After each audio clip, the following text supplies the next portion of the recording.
तो ये कहावत तो बिल्कुल सही है कि बॉक्स ऑफिस किसी का भी सगा नहीं है एक्सेप्ट पब्लिक, क्योंकि इन दिनों जो बॉक्स ऑफिस पर हमें देखने को मिला है वो अपने आप में बहुत ज्यादा शॉकिंग है। भाई मैंने तो कभी भी ऐसा नहीं सोचा था कि जिस फिल्म के डायरेक्टर राजकुमार संतोषी होंगे और जिस फिल्म के लीड एक्टर सनी देओल होंगे वो फिल्म एक ऐसी फिल्म से मात खा जाएगी जो अपने आप में एक सीक्वल है और उसका सीक्वल 19 साल बाद आया है।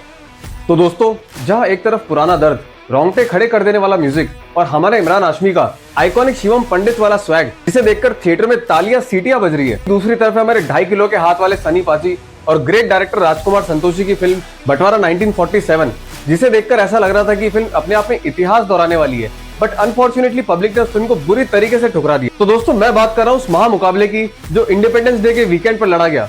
मैं बात कर रहा हूँ आवारापन 2 और बंटवारा 1947 के बारे में। जब ये दो बड़ी फिल्में आमने सामने आई तो हर एक इंसान को ये लग रहा था कि सनी देओल बंटवारा 1947 से आवारापन 2 को बुरी तरीके से कुचल देंगे और बंटवारा 1947 बॉक्स ऑफिस पर ऐसी गदर मचाएगी कि लोग देखते रह जाएंगे। लेकिन पासा बिल्कुल उल्टा पड़ गया और बाजी मार ले गई आवारापन 2। लेकिन ऐसा क्यों हुआ?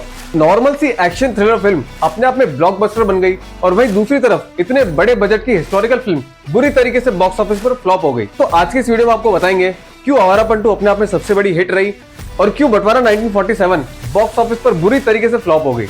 मेरी आप सभी से हाथ जोड़ के रिक्वेस्ट है, भले आप लोगों ने मेरी आज तक कोई भी वीडियो एंड तक ना देखी हो चलेगा, कोई बात नहीं, बट आज की वीडियो थोड़ी सी स्पेशल है क्योंकि आज के इस वीडियो के सेकंड सेगमेंट में ऐसा कड़वा सच बताने जा रहा हूं जो आप में से काफी लोग सुन ही नहीं सकते।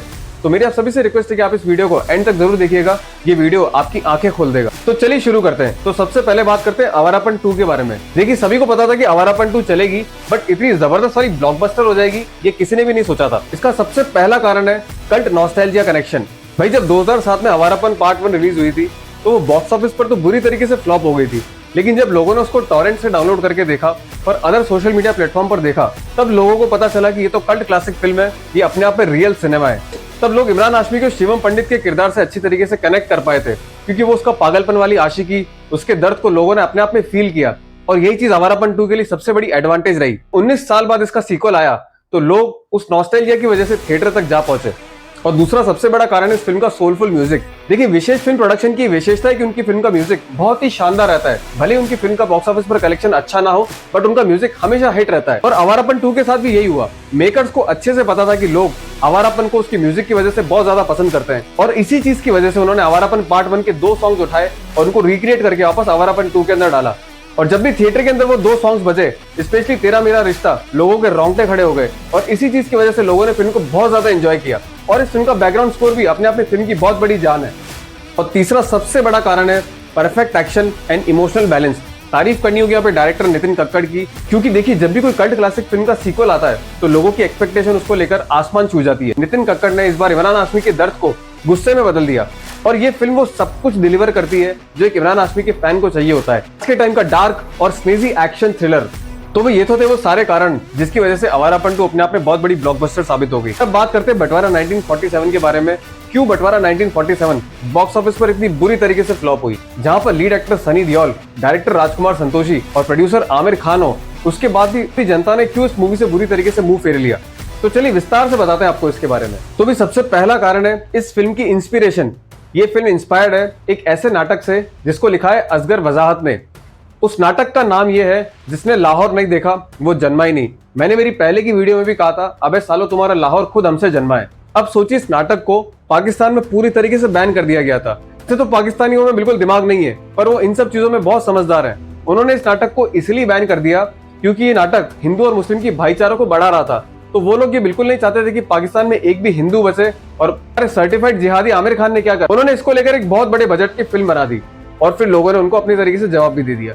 फिर दूसरा सबसे बड़ा कारण है इस फिल्म का वन साइडेड नैरेटिव। देखिए, जब भी कोई डायरेक्टर पार्टीशन जैसे गंभीर मुद्दों पर कोई फिल्म बनाता है तो उसको हर एक पक्ष को बराबर लेकर चलना चाहिए।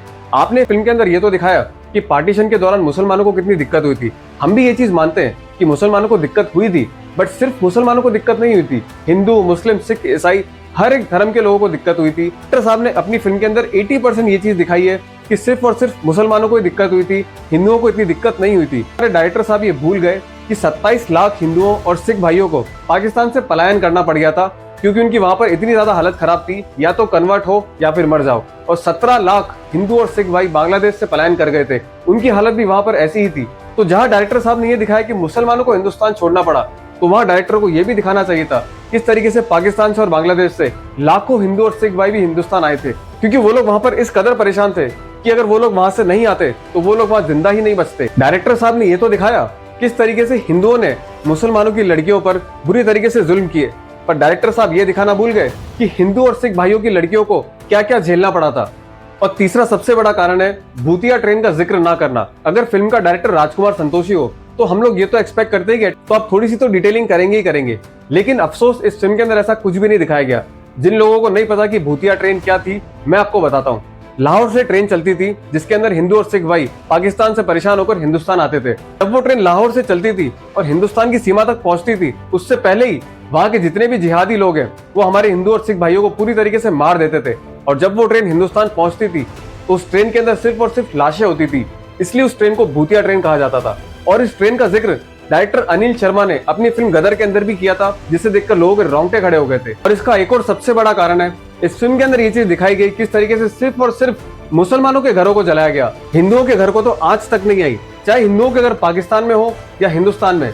आपने इस फिल्म के अंदर एक चीज क्लियरली नोटिस करी होगी, जब भी सनी देओल पाकिस्तान पहुंचते हैं तो उनको एक घर अलॉट होता है जिसके बाहर लिखा होता है दुर्गा निवास। उस दुर्गा निवास पर एक भी खरोच नहीं आती। और वही सनी देओल जब अपना घर हिंदुस्तान में छोड़कर आता है तो उनके घर को पूरी तरीके से जला दिया जाता है। डायरेक्टर साहब आपको ये भी बताना चाहिए था किस तरीके से 12 लाख हिंदू और सिख भाइयों के घरों को जलाकर पूरी तरीके से राख कर दिया गया था और 8 से 10 लाख हिंदू और सिख भाइयों को अपनी जान गंवानी पड़ी थी।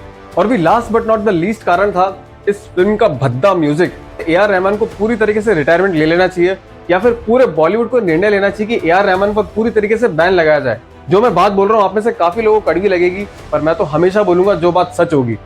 आप इस बात को इस तरीके से समझिए, अगर सुप्रीम कोर्ट किसी भी इंसान को फांसी की सजा देगा और ये बोलेगा आपके पास 2 ऑप्शन है, या तो आप फांसी खा लो या फिर आप बंटवारा 1947 का म्यूजिक सुन लो, वो इंसान खुशी खुशी फांसी पर चढ़ जाएगा, लेकिन वो इस फिल्म का म्यूजिक नहीं सुन पाएगा। अब आप सोचिए इस फिल्म का म्यूजिक अपने आप में इतना बड़ा टॉर्चर है। बात करते हैं कंक्लूजन की।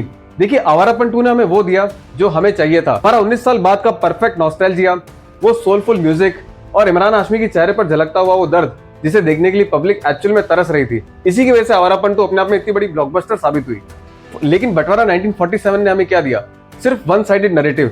और आमिर खान को ये सोचना चाहिए था कि आजकल फिल्में कैसी चल रही है, धुरंधर, धुरंधर 2, आर्टिकल 370, ऐसी फिल्म आजकल लोग ज्यादा पसंद करते हैं जो रियलिटी बताती है, वैसी नहीं जो एक फालतू का प्रोपोगेंडा, फालतू का नैरेटिव सेट करे। बंटवारा 1947 से बाकी के प्रोड्यूसर्स और बाकी के डायरेक्टर को भी सीखना चाहिए कि लोग आज के टाइम में पसंद क्या कर रहे हैं। इसी के साथ बस आज की वीडियो में इतना ही। अगर आपको हमारा कंटेंट पसंद आया तो आप हमारा पेज फिट एंड फिल्मी वैभव को सब्सक्राइब जरूर करें।